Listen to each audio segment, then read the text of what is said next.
Salut les élèves, dans une nouvelle séance des fonctions numériques. Aujourd'hui, Inch'Allah, on va continuer notre leçon des fonctions. Aujourd'hui, on va voir ce qu'on appelle la fonction homographique, d'accord? Donc, une fonction homographique, c'est une fonction qui s'écrit sous la forme f de x égale ax plus b sur cx plus d, d'accord? Avec toujours c différent de 0. Parce que c égale 0, ça sera ax plus b sur d, et ça c'est une fonction affine, d'accord? Et pour les fonctions affines, ce sont des fonctions qu'on a déjà vues dans la troisième année collégiale. Donc toujours c différent de 0. Donc, on va traiter cette fonction. Pour cela, on va travailler une application. Donc, la façon avec laquelle on va travailler cette séance, c'est un peu différent. Donc, on va travailler une application et à chaque fois, on va avoir besoin d'une propriété. Donc, je vais écrire la propriété et puis je vais l'appliquer pour répondre aux questions. D'accord? Donc, allez.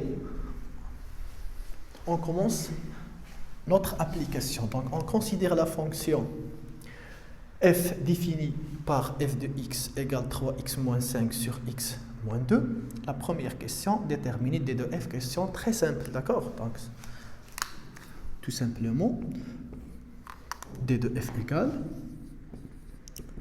r privé de 2. Donc, maintenant, on est capable de donner le domaine de définition directement, d'accord? Parce que maintenant, on a beaucoup travaillé ce type de question, ça veut dire le domaine de définition, donc soit R privé de 2, ou bien l'intervalle moins l'infini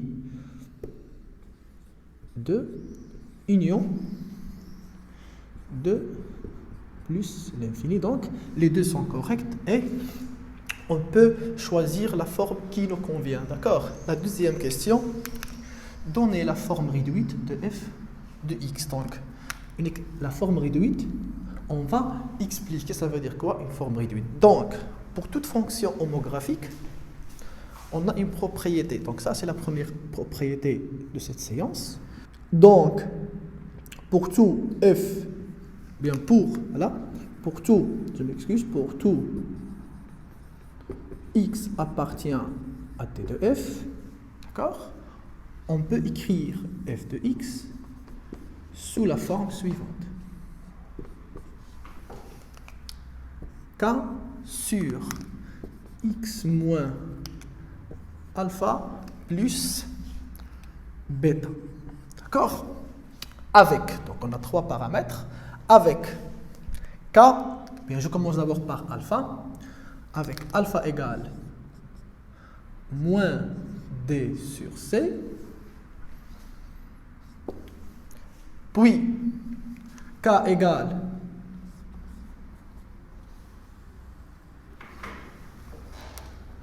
moins le déterminant A, B, C, D sur C au carré, et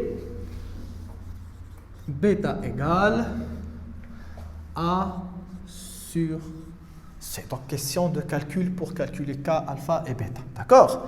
Cette forme suivante, d'accord, f de x, quand j'écris f de x sur la forme suivante, on appelle cette forme est appelée la forme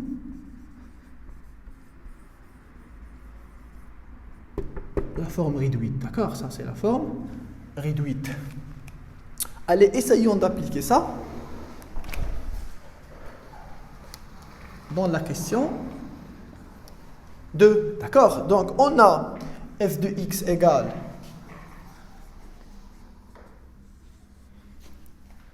3x moins 5 sur x moins 2.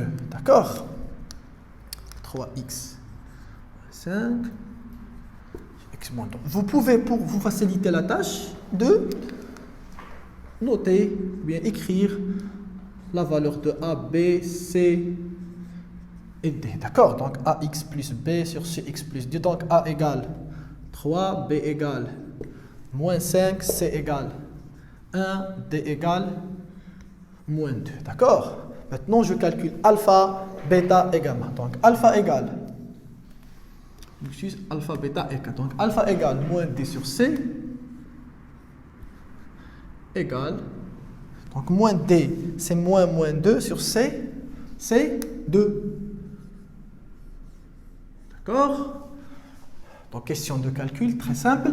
Par suite, je passe au calcul de bêta, ça c'est a sur c. Donc bêta égale a sur c.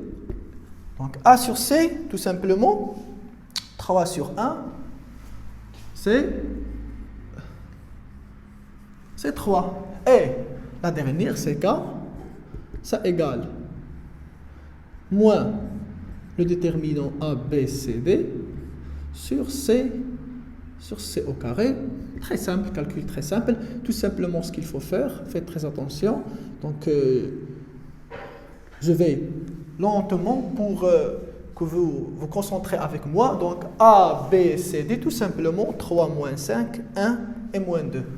Donc 3 moins 5, 1 et moins 2, c'est reçu au carré, 1 au carré.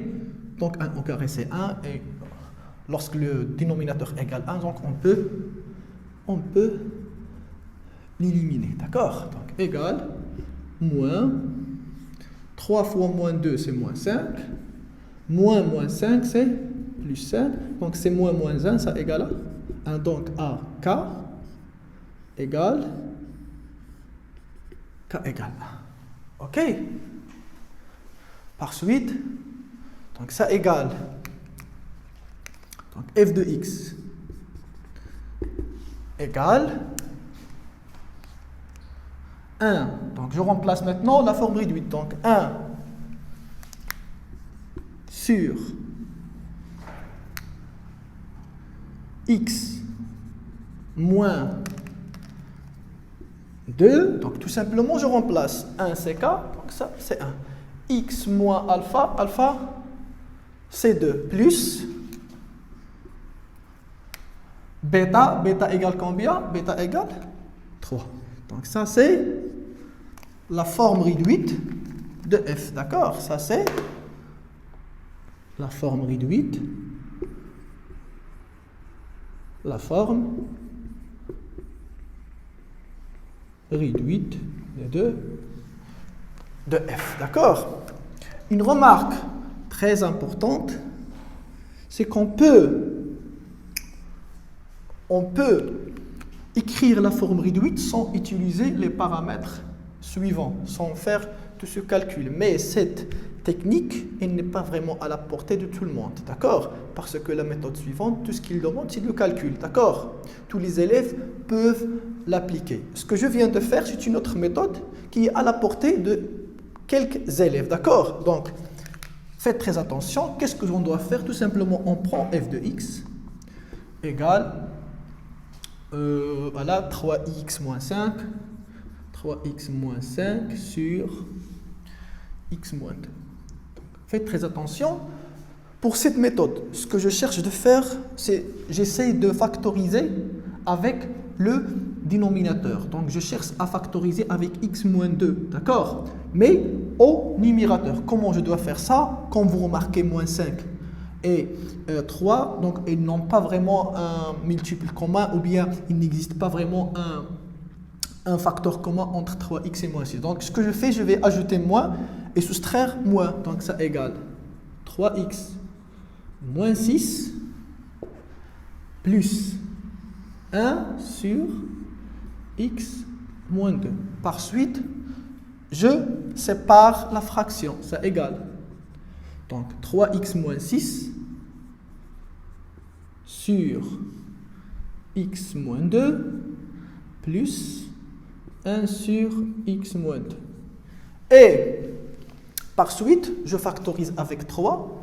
Donc c'est 3 facteur x moins 2 sur x moins 2 plus 1 sur x moins 2. D'accord? Et par suite, je vais continuer le calcul ici, d'accord? Donc ça égale donc f de x égale Donc je simplifie x-2 avec x-2, ça égale 3 plus 1 sur x-2. Ça c'est une forme réduite. Donc ça c'est bêta, ça c'est k, ça c'est alpha. Donc on a déterminé la valeur de k, bêta, alpha sans faire le calcul suivant. Et on va voir que la valeur de k et alpha et bêta, ces valeurs, elles sont importantes. On va les utiliser à la fin de l'exercice. Mais bon, l'essentiel pour le moment, c'est qu'on peut déterminer la forme réduite sans faire tous ces calculs ou bien en suivant une autre méthode. D'accord? Maintenant, on passe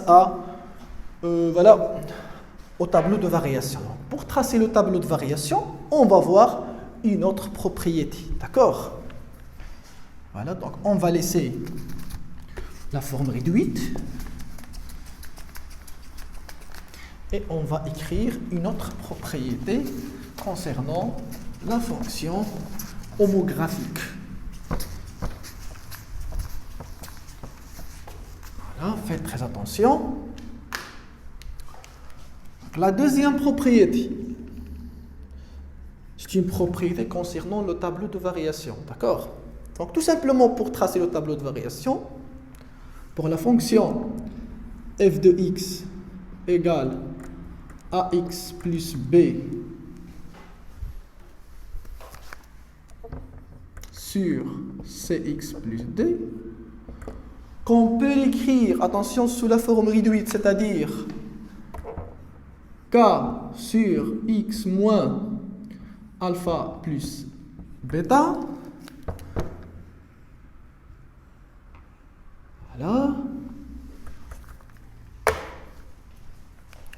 Pour tracer le tableau de variation, tout simplement, on va voir le signe de k. D'accord? Si k est positif,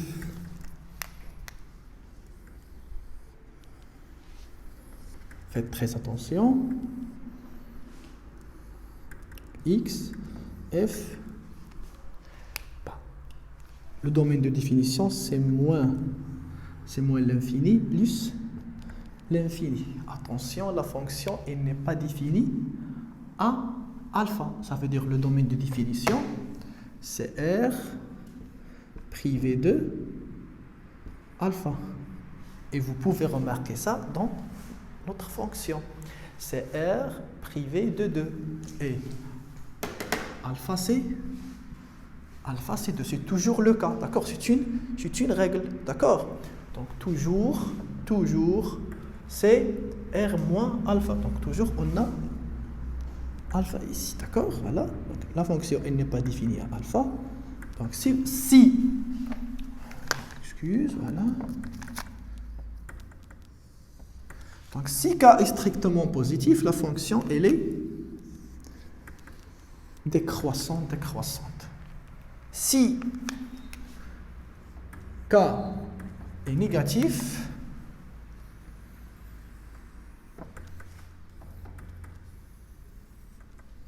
x moins l'infini plus l'infini alpha.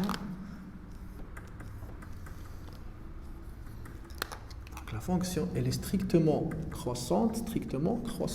Si k est positif, la fonction strictement décroissante, ça nous rappelle un peu de la fonction a sur x. D'accord? Il y a une certaine ressemblance. Ok? Donc, pour tracer le tableau de variation de la fonction homographique, tout simplement ce qu'il faut faire, d'abord, on a déjà la valeur de alpha. D'accord? Et on doit voir le signe de k. Si k est positif, voilà le tableau de variation. Si k est négatif, voilà le tableau de variation. Maintenant, revenons à notre fonction. Voilà. Question très simple. Voilà.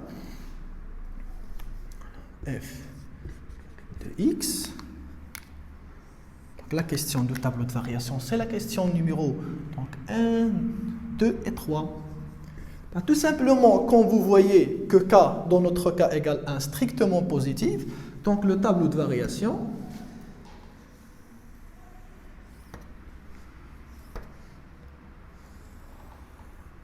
x moins l'infini plus l'infini, f, toujours la valeur de alpha, dans notre cas alpha égale 2, et on a déjà la fonction f définie sur R moins alpha, donc tout ce qu'on a fait est très compatible, d'accord? Donc, comme k est strictement positif, la fonction, donc k égale 1 strictement positif, la fonction elle est décroissante. Ça, tout ce qu'il faut faire, ça veut dire en utilisant les propriétés, le travail, elle est très simple. Maintenant, passons à la question 4. Tracer la courbe de f dans un repère orthonormé. Pour cela, je vais tracer un repère comme je fais toujours. Et puis, on va tracer notre fonction en utilisant quelques propriétés. Allez, je vous laisse, je vais vous voir dans 2 minutes. Salut les élèves, voilà, on va essayer de répondre à la question 4, tracer la courbe de la fonction f, fonction homographique bien sûr. Pour cela, pour tracer la courbe de f, on aura besoin de 2 propriétés, d'accord? La première propriété, pour la fonction homographique f de x égale ax plus b sur cx plus d, d'accord? Donc la courbe de f, c de f, est une hyperbole. Ça, c'est la première des choses. Ok? Donc c'est une hyperbole. De centre, on a vu que l'hyperbole elle a 2 éléments caractéristiques. Le centre, c'est le point oméga de coordonnées alpha, bêta. Bien sûr, la valeur de alpha et bêta, on les extrait en utilisant la forme réduite ou bien les propriétés qu'on a juste vues. D'accord? Donc, et d'asymptote, les droites d'équation x égale alpha, y égale bêta. Donc, pour notre cas, C de f est une hyperbole de centre, oméga de coordonnées alpha, bêta. On a calculé la valeur de alpha, c'est 2, la valeur de bêta, c'est 3. Voilà les coordonnées du centre de l'hyperbole. Et des asymptotes, les droites d'équation x égale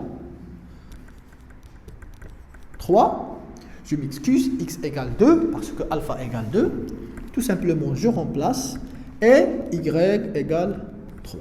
Essayons de représenter ça. D'abord, je commence par le centre de l'hyperbole, d'accord? Donc je vais tracer, ou bien je vais placer le point de coordonnées 2, 3. Voilà, très simple. Voilà.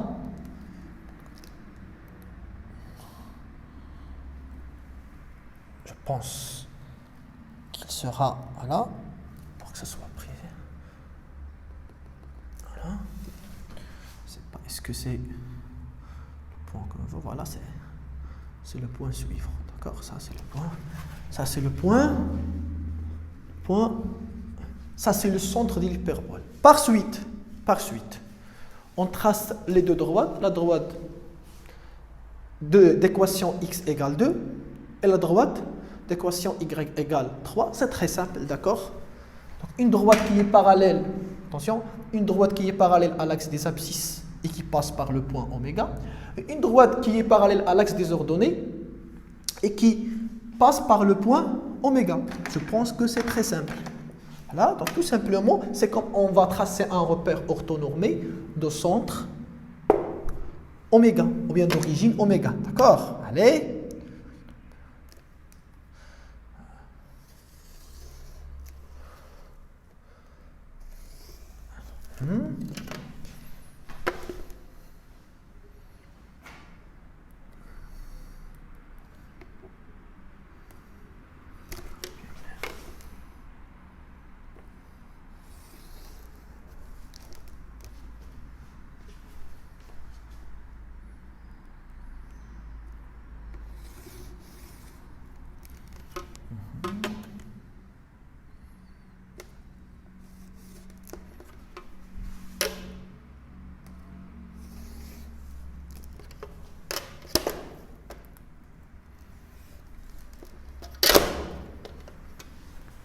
Donc, ce sont les deux asymptotes de l'hyperbole. Comme vous voyez que la droite suivante, c'est la droite d'équation y égale 3.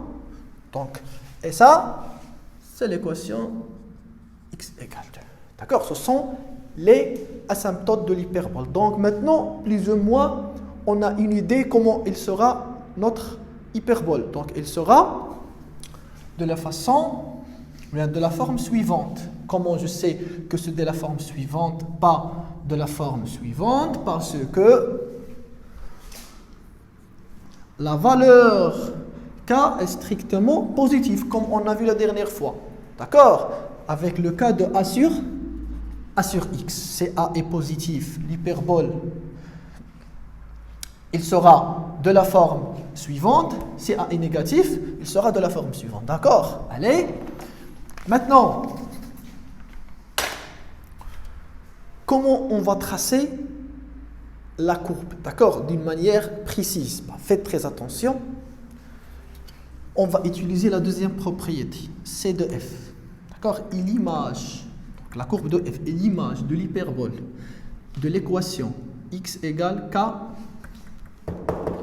sur X par la translation du vecteur U qui est égal alpha I plus bêta J. Donc pour notre cas, K égale 1 et alpha égale, donc c'est 2I plus 3J.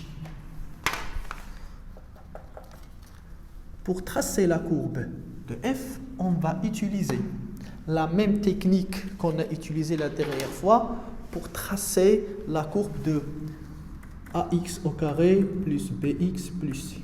D'accord? Si vous vous rappelez de ça. Donc on va utiliser la même technique. Ça veut dire, qu'est-ce qu'on doit faire? On va tracer, faites très attention, on va tracer la courbe de la fonction K sur X dans le repère de centre, d'origine, je m'excuse, oméga, dans le repère suivant, ça veut dire dans le repère en bleu. Et la courbe de K sur X dans ce repère, elle est identique avec la courbe de F dans le repère OI. Donc, ils ont la même courbe. D'accord? Comment on fait ça? Tout simplement comme la dernière fois. D'abord, je prends quelques points. D'accord? Donc, 1 sur 4. Attention, n'oubliez pas K sur X. Pour notre cas, c'est 1 sur X. Ça, c'est la fonction inverse, tout simplement. Je passe à l'inverse. Donc, ça, c'est 4. 1 sur 2, 2. L'inverse de 1, c'est 1. L'inverse de 2, c'est 1 sur 2. Et l'inverse de 4, c'est 1 sur 4. Voilà, maintenant, j'ai les points. Attention, les points suivants, ou bien les coordonnées suivantes, je dois les représenter dans le repère en bleu, qu'on a appelé un repère virtuel. D'accord? Donc, je vais d'abord prendre des unités. Donc, ça, c'est 1, 2, 3 et 4. De la même façon. Voilà. Donc, 1, 2, 3 et 4. Et de la même façon. Je m'excuse. 1, 2, 3 et 4.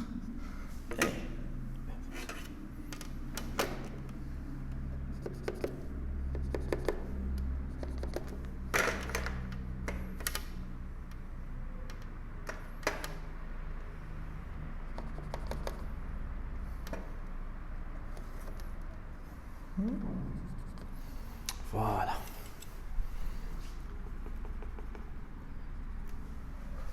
Maintenant, je vais tracer la courbe suivante, ou bien je vais représenter les points suivants. Ok? Donc, d'abord le point de coordonnées 1 sur 4. 4, attention, dans le repère virtuel, le repère en bleu. Donc, 1 sur 4. Voilà, ça c'est 1 sur 4. Donc, voilà, 0,2, plus ou moins, et 4. Voilà, donc ça sera ici. Voilà. Donc ça, c'est le premier point. Donc, comme on a vu la dernière fois, comme l'hyperbole, les deux parties de l'hyperbole, ils sont symétriques par rapport à l'origine du repère. Donc, je vais tracer directement l'autre point. Donc, 1, 2, 3 et 4. Là, ça c'est 0, moins 1, 0,2 et moins 1, 0,4. Donc, les deux points, ils sont symétriques par rapport oméga. Puis je passe au deuxième point, 1 sur 2, 2.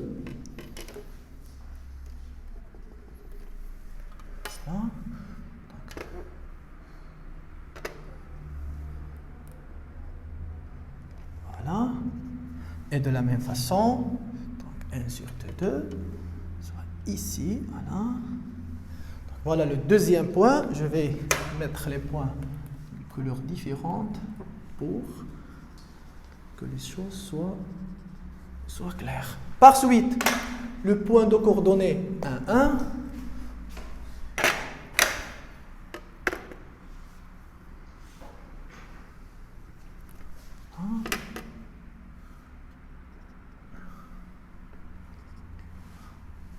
Et le point de coordonnées 2, 1 sur 2. Donc 1, 2, 1 sur 2.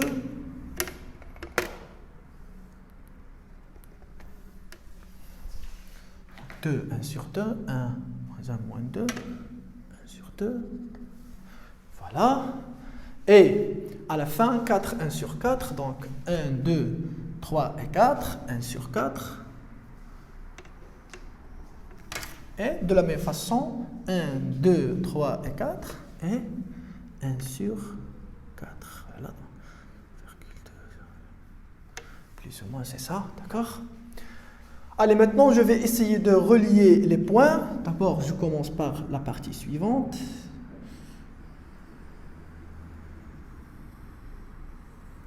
Là.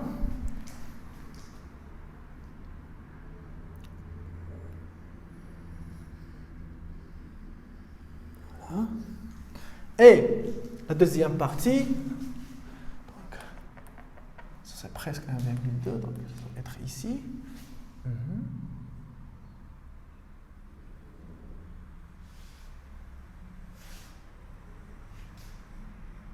Voilà.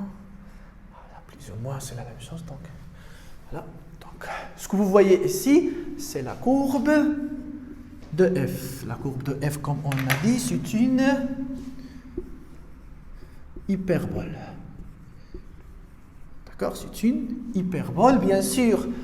L'hyperbole de centre oméga. Ce oméga est de coordonnées 2, 3 et d'asymptote la droite d'équation y égale 3 et la droite d'équation x égale 2. D'accord? Donc voilà, c'était la dernière partie des fonctions numériques.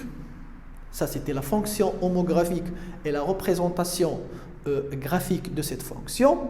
Donc, par cette partie, on a fini la leçon des fonctions numériques. La prochaine séance, Inch'Allah, on va commencer une nouvelle leçon intitulée le produit scalaire. Donc, si tout est clair, c'est bien. S'il y a des questions, n'hésitez pas. Allez, je vous laisse à la prochaine.